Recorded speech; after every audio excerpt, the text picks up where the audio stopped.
कथेचे नाव अंतराय. लेखक रत्नाकर मतकरी. जयंत कारखानीसची रोजनिशी. दिनांक 9 मे. माधवी गेली त्याला आज 1 आठवडा लोटला आणि 8 दिवसांनी आमच्या लग्नाचा दुसरा वाढदिवस. आणि इतक्या लवकर. अवघ्या 2 वर्षात माधवी मला सोडून गेली. गेल्या आठवड्याभर काही करायला मन घेत नव्हते. डायरीसुद्धा लिहिली नाही. 2-3 दिवसांपूर्वी कामावर जाऊ लागलो, पण तेव्हासुद्धा खाणीवर नाही. जेमतेम ऑफिसमध्येच जाऊन नुसता बसून राहिलो. सारी स्टेटमेंट्स शशांकनेच केली. शशांक म्हणतो तो तेही खरेच आहे. कधीतरी व्यवहाराला लागायलाच हवे, म्हणून आज डायरी लिहिणे परत सुरू केले. पण माधवीचा विचार काही केल्या डोक्यातून जात नाही. गेल्या शुक्रवारीच ती भयंकर घटना घडली. त्याआधी 3 दिवस कल्पनासुद्धा नव्हती. इथला उन्हाळा माधवीला इतका बाधेल असे वाटले नव्हते. तिला एकेकी सनस्ट्रोक झाला. ताप चढतच गेला आणि 24 तासांत सगळा खेळ आटोपला. माझी माधवी गेली. मला अजून खरेच वाटत नाही. It seems like a terrible nightmare. एकदा वाटते, नसतो आलो या वैराण प्रदेशात नोकरीला तर माझी माधवी अजून माझ्याबरोबर असती. आता असा विचार करून काय उपयोग म्हणा. शी इज गॉन. दिनांक 10 मे. माझा अजूनही विश्वास बसत नाही, पण शशांकची ती अवस्था आठवली की तेही खोटे म्हणता येणार नाही. वास्तविक या गोष्टींवर शशांकचा विश्वास नाही. दुसरे कोणी असे सांगते तर त्याने त्याला खोळ्यातच काढले असते. प्रथम माझ्याकडेही त्याने उडवाउडवीच केली, नाही का? आपण घाबरलो आहोत हे दाखविण्याची त्याला लाज वाटत असावी. 9:30 वाजता त्याने मला पत्ते खेळायला म्हणून बोलवले. मलाही कंपनी हवीच होती. मला वाटले तो पत्त्यांचा डाव मांडून वेफर्स, चिप्स आणि कोल्ड्रिंक्सचीही सोय करून बसला असेल. पण दार ठोठावले तर हू की चू नाही. मी दार ढकलले तर ते उघडेच होते आणि आत शशांक एका खुर्चीवर बसला होता. बसला होता म्हणण्यापेक्षा खुर्चीला खिळला होता. त्याचे केस विस्कटले होते. सबंध चेहरा घामाने डबडबलेला होता. डोळे विस्फारलेले आणि नजर समोरच्या भिंतीकडे लागलेली होती. त्याचा तो अवतार पाहून मी घाबरलोच. मी त्याला गदगद हलवून त्याला त्या अवस्थेतून जागे केले. क्षणभर मला ओळखणेही त्याला कठीण गेले. मग मात्र तो मला ये बैस म्हणाला. पत्ते खेळण्याचीही त्याला आठवण होती. त्याने पत्ते काढले, पण अजून त्याच्या चेहऱ्यावर तो घाबरलेला भाव गेलेला नव्हता. मधून मधून तो समोरच्या भिंतीकडे पाहत होता. मी त्याला विचारले, पण तो काही सांगेना. बराच वेळ त्याने उडवाउडवी केली. अखेरीस जेव्हा मी ऐकणारच नाही असे त्याला वाटले, तेव्हा नाईलाजाने त्याने मला सांगितले, शशांकला माधवी दिसली होती. दिनांक 13 मे. गेले 3 दिवस मी एकसारखा विचार करीत आहे. मरणोत्तर माणसे दिसू शकतात या कल्पनेवर माझा विश्वास नव्हता. पण त्याचे कारण एवढेच की अजून तसा काही अनुभव मला आलेला नव्हता. शशांकचा तर अजूनही विश्वास बसत नाही. तो म्हणतो मला भास झाला असेल, नाहीतर स्वप्न पडले असेल. पण ते स्वप्न नव्हते, कारण त्यावेळी शशांकचे डोळे सताड उघडे होते. तो शुद्धीवर नसेल, पण जागा होता. भास शक्य आहे, पण शशांकची परिस्थिती काय विलक्षण झाली होती. समहाव आम्ही या गोष्टींवर नंतर काही बोललोच नाही. कदाचित शशांक मनातून घाबरला असेल. तो भास नसल्याचे त्याला मनातल्या मनात जाणवले असेल. दुसरे, माझ्या पत्नीविषयी माझ्याकडे बोलणे त्याला प्रशस्त वाटले नसेल. विचार करता करता आज प्रथमच एक गोष्ट मला सुचली आणि वाईट वाटले. माझी पत्नी माधवी मरणोत्तर मला न दिसता शशांकला का दिसली? दिनांक 17 मे. बाहेरून पेटले आहे. नजर टाकावी तिकडे उघडा काळा खडक. त्यातून मे महिन्यातला हा उन्हाळा. पाऊस कधी येईल असे झाले आहे. शशांकला माधवी दिसल्यापासून मलाही आशा वाटू लागली आहे की कधी ना कधी तरी ती मला दिसेल. तिचे माझ्यावर अतिशय प्रेम होते. लहान सहान बाबतीतही ती माझी काळजी घ्यायची. कधी ती माझ्या ऑफिसावर यायची. ऑफिस म्हणजे इनमीन 5 माणसाचे. मी, शशांक, एक क्लर्क आणि 2 शिपाई. त्यामुळे ऑफिसात यायला तिला संकोच वाटत नसे. मी आणि शशांक खाणीवर गेलो असताना 2-4 वेळी ती आमच्याबरोबर तिकडेही आली होती. माधवी नुसतीच सुंदर नव्हती, स्वभावानेही फार चांगली होती. सगळ्यांशी ती मनमोकळेपणाने वागायची, हसायची, विनोद करायची.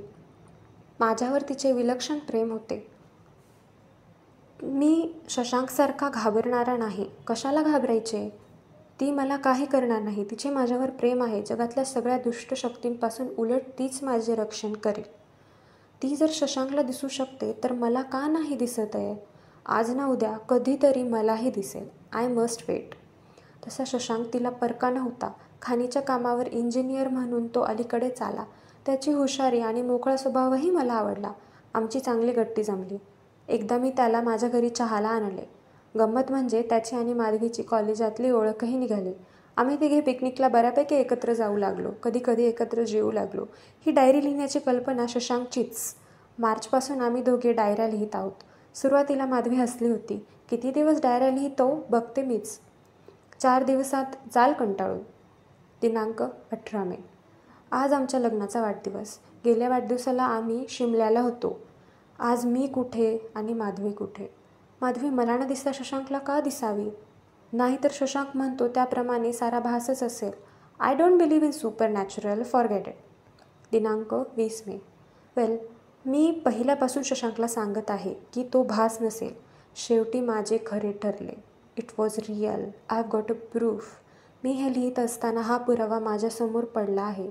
अनेक गोष्टींचा तो पुरावा आहे. परमेश्वरा, हे असले भयंकर सत्य मला समजावून देण्याआधी माझ्या सुंदर गैरसमजातच तू माझा अंत का नाही केलास? माधवीच्या ऐवजी मलाच घेऊन गेला असता तर मलाही हे दुःख भोगावे लागले नसते. काल रात्री 10 वाजता शशांक एकाएकी माझ्याकडे आला. मी दरवाजा उघडताच त्याने मला एकदम मिठीच मारली. मी त्याला कसेबसे पलंगावर निजवले. प्यायला पाणी दिले. तो विलक्षण घाबरलेला दिसत होता. पडल्या पडल्यास त्याने आपली हकीकत सांगितली. तो गप्पा मारायला माझ्याकडे निघाला होता. वाटेत त्याला माधवी भेटली. ती त्याच्याशी हसली. तिने त्याला हात पुढे करायला सांगितला. त्याने केला तेव्हा तिने आपल्या बोटातून एक सोन्याची अंगठी काढून त्याच्या बोटात घातली आणि ती नाहीशी झाली. भयंकर घाबरलेला शशांक कसाबसा माझ्याकडे येऊन पोहोचला. मी शशांकचा हात पाहिला. हा भास म्हणायला जागाच नव्हती. शशांकच्या बोटात अंगठी होती. त्याच्या हकीकतीत काहीही विसंगती असण्याची शक्यता नव्हती.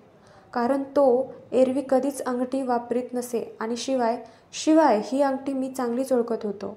आमचे लग्न ठरले तेव्हा मीच ती माधवीच्या बोटात घातली होती. दिनांक 24 मे. परमेश्वराने माणसाला विचारशक्ती दिली तेव्हाच त्याचे सुख हिरावून घेतले. गेले 4 दिवस दगडावर घाव पडावेत तसे माझ्या डोक्यात विचार येत आहेत.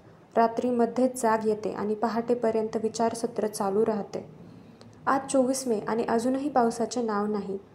वणव्यात सापडल्यासारखे वाटते आहे. दिवसरात्र अंगाची लाही लाही होत आहे. दिस इज हेल. कधी कधी छातीतून एकदम कळ यावी तसा एक विचार सुटतो. वाटते की माधवी अशी अचानक गेली यामागे काही परमेश्वरी योजना असेल. माझी जाहीर बदनामी होण्याआधी शशांक आणि ती यांच्याविषयी लोक उघडेपणाने बोलू लागण्याच्या आतच ती गेली हे फार चांगले. काय लिहितो आहे मी हे? छे छे, माधवी गेली हे चांगले कसे होईल? माझी माधवी. पण आता तिला माझी तरी कशी म्हणावे? एकदा वाटते शशांकला याला जाब विचारावा. पण यात त्याचा तरी काय दोष? तो तिच्याशी कधी सैलपणे वागलेला मला दिसला नाही. त्याच्या मनात पाप असते तर आत्ताही या भेटीविषयी तो काहीच बोलला नसता. जर माधवीच त्याला... पण तिला जाब कसा विचारणार? ती तर मला कधीच दिसत नाही. विचार केला की जुने प्रसंग आठवतात. एकदा तिने शशांकसाठी म्हणून गुलाबजाम केले होते. कॉलेजात त्यांच्याबरोबर शिकत असताना म्हणे त्याचे फ्लुएट वादन तिला फार आवडायचे. एकदा शशांक मला विचारत होता की माधवीला या दगडाच्या खाणीवर कशी काय चैन पडते बुवा? माधवीने मात्र शेवटपर्यंत माझा असाच समज ठेवला की ती फार सुखी आहे. आत्ता लक्षात येते. She must have found me boring. काय आहे माझ्यात? रानदांडगा माणूस मी. कलेतली समज नाही की बोलण्यात चातुर्य नाही. वयानेही मी तिच्यापेक्षा बराच मोठा. त्या मानाने शशांक सर्वच बाबतीत तिच्या तोडीचा. माझ्या हे आधीच लक्षात यायला हवे होते. माधवीचे माझ्यावर कधीच प्रेम नव्हते. तिचे शशांकवर लग्नाच्या आधीपासून मे बी. तिला त्या वेळच्या माझ्या स्टेबिलिटीचा, आमच्या पिढीजात श्रीमंतीचा मोह पडला असेल. त्यावेळी तर शशांकला नोकरीही नव्हती. आता हे सगळे स्वच्छ कळते. पण तेव्हा तिने जिवंतपणे मला हातोहात फसविले. But the dead do not deceive. आता तिला गरज काय मला फसवण्याची? आता आमचं जग एक नाही. समाजाचे अस्तित्व नाही. आपल्या हाताने तिने माझी अंगठी उतरवली आणि त्याच्या बोटात घातली. माझी अंगठी? ती गेल्याचे दुःख काहीच नव्हते. इतके या फसवणुकीचे दुःख जबरदस्त आहे. काय करू? How can I forget this? How can I? दिनांक 26 मे. At last I could forget it. निदान काही क्षण. तेवढाच आराम. जवळच बार आहे. तिथे मोकळा वेळ काढता येतो आणि आता भरपूर वेळ मोकळा आहे. संबंध आयुष्यच आता मोकळे आहे. कधी कधी शशांक माझ्याबरोबर येतो. पण माझ्या इतकी ढोसत नाही. तो तब्येतीने नाजूक आहे. काल रात्री आम्ही बारमधून परत येत असताना शशांकला ती दिसली. माधवी. मला थोडी जास्तच झाली होती. एकाएकी शशांक थांबला.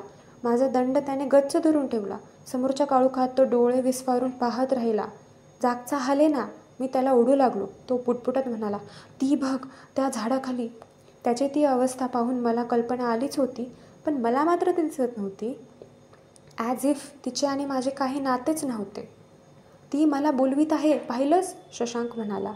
मला ती दिसत नाही. तुला बोलवले तर जा. मी किंचित तुसडेपणाने म्हटले आणि जाऊ लागलो. माझा दंड गच्च पकडून शशांक म्हणाला, नको, मला भीती वाटते. डरपोक काही का. मला ती बोलवली असती तर मी दोन्ही हात पसरून धावत तिच्याजवळ गेलो असतो. पण मला ती दिसतच नाही. चल जाऊया घरी, मी शशांकला म्हणालो. नाही, मी नाही येत, शशांक म्हणाला, पण हे तिला उद्देशून होते. थोडा वेळ शांतता पसरली. मग शशांकने विचारले, तू का परत परत येतेस? पुन्हा शांतता. पण शशांकला तिचे शब्द ऐकू आले असावेत. तो मोठ्याने म्हणाला, पण आता त्याचा काय उपयोग? पुन्हा शांतता. मग शशांक म्हणाला, असं कसं? मी तुला कधीच विसरणार नाही. मी शशांकचा हात झटकून पुढे चालू लागलो.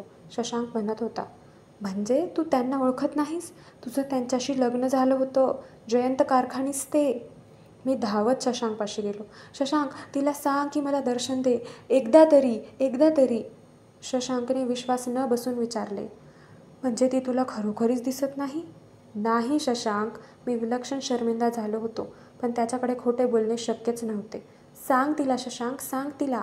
शशांकने समोर पाहिले. त्याची नजर भिरभिरू लागली. माधवी, माधवी. त्याने 2-3 हाका मारल्या. त्या हाका काळोख भेदून गेल्या, पण उत्तर आले नाही. ती गेली, शशांक म्हणाला. वाटेने आम्ही एक अक्षरही बोललो नाही. माझी दारू साफ उतरली होती.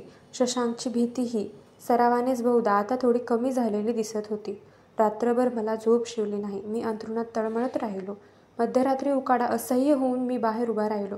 डोळे ताणताणून काळोखात पाहिले, पण मला काहीच दिसले नाही. 26 May and still no rain.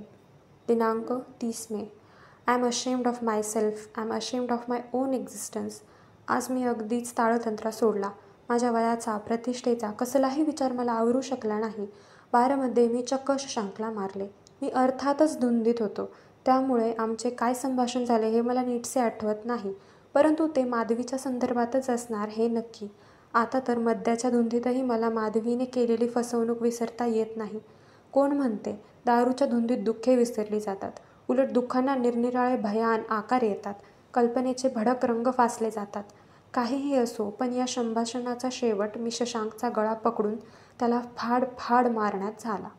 Shashank मात्र नीट शुद्धीवर होता, त्यामुळे माझी अवस्था ओळखून बिचाऱ्याने हातही उचलला नाही. मग मलाच एकदम पश्चाताप झाला आणि मी हुंदके द्यायला सुरुवात केली. भर बारमध्ये I started sobbing right away. शशांकने मला आवरण्याचा फार प्रयत्न केला, पण माझे हुंदके मला स्वतःलाही आवरत नव्हते. बारमध्ये लोक पाहत आहेत, मला हे समजत नव्हते. असे नाही, but I had lost control over myself. आयुष्याची नुसती परवड चालली होती. मी दिवसेंदिवस नुसता जनावर बनत चाललो आहे. मी खूप प्रकारे तिला विसरण्याचा प्रयत्न करत आहे. दिवसा आकाशाकडे पाहावत नाही. ते पांढऱ्या रंगाचे पुंजके आणि डोळे जाळणारे ऊन. हा प्रदेश ओसाड आहे. इथे कधीही पाऊस पडणार नाही. इथे कधी काही उगवणार नाही. इथे फक्त दगडांच्या खाणी आहेत, खडक, काळा फत्तर. दिनांक 3 जून. I feel like killing myself. खाणीवरच्या कामाचा वेग हल्ली मंदावला आहे. मजुरांचीही त्यात काही चूक नाही. घाम नुसता पाण्यासारखा वाहत असताना त्यांनी काम तरी कसे करावे? खाणीच्या तोंडाशीच दगड उपसून दरीसारखा प्रचंड खड्डा तयार झाला आहे. एखाद्या प्रचंड वासलेल्या जबड्यासारखा तो दिसतो. इथल्या लोकांनी तर त्याचे नाव काळमुख ठेवले आहे. त्याच्या एका कोपऱ्यात पाणी वाहून जाण्यासाठी टनेल काढले आहे. संध्याकाळी या काळमुखावर तांबडा लाईट लावला जातो. मला काळमुखाचे विलक्षण आकर्षण आहे. चीफ इंजिनियर म्हणून मी खाणीवर होतो, पण खरे म्हणजे एखाद्या लहान मुलासारखे त्या काळमुखात पाहावे याची ओढही जबरदस्त असते. आज संध्याकाळी मी तिथे उभा होतो. सूर्याच्या शेवटच्या किरणांनी सगळा आसमंत पेटल्यासारखा सोनेरी दिसत होता. लाल दिवे लागत होते, विझत होते. दूरवर कामकऱ्यांच्या पालांमधून मशालींच्या कंदिलांच्या प्रकाशाचे काजवे लुकलुकत होते. माझ्या डोळ्यांसमोर एक चित्र तरळू लागले. मी लोळागोळा होऊन काळमुखाच्या तळाशी पडलो आहे. सगळे कामगार जमले आहेत. कोणीतरी शशांकला वर्दी दिली आहे. तो धावत आला. माझ्यासाठी हळहळत आहे. पण मला काय त्या हळहळीचे? मी सगळ्या सहानुभूतीच्या, फसवणुकीच्या आणि दुःखांच्या पलीकडे. एकाएकी मला पलीकडच्या बाजूला एक आकृती दिसली. तो शशांक होता. मला पाहताच माझ्याकडे येऊन त्याने मला मिठी मारली आणि मागे ओढले. म्हणाला, कारखानीस, यावेळी इथं येत जाऊ नकोस. ही जागा भयंकर आहे. मी नुसता विस्फारित नजरेने त्याच्याकडे पाहत राहिलो. तो म्हणाला, गेल्या 3 संध्याकाळी मला माधवी इथं घेऊन येते. माझ्या मनाविरुद्ध. नाईलाजाने मी निघतो. तिच्या मागोमाग भारल्यासारखा इथवर येतो. कशासाठी आणते ती तुला इथं? काय म्हणते? मी विचारले त्याला. शशांक बराच वेळ गप्प राहिला. सांगणे त्याच्या जीवावर येत होते. किंवा सांगायला शब्द सापडत नसावेत. मग बऱ्याच वेळाने तो इंग्रजीत म्हणाला, she doesn't say anything. She just makes love to me. मी आत्महत्येचा निश्चय पक्का केला.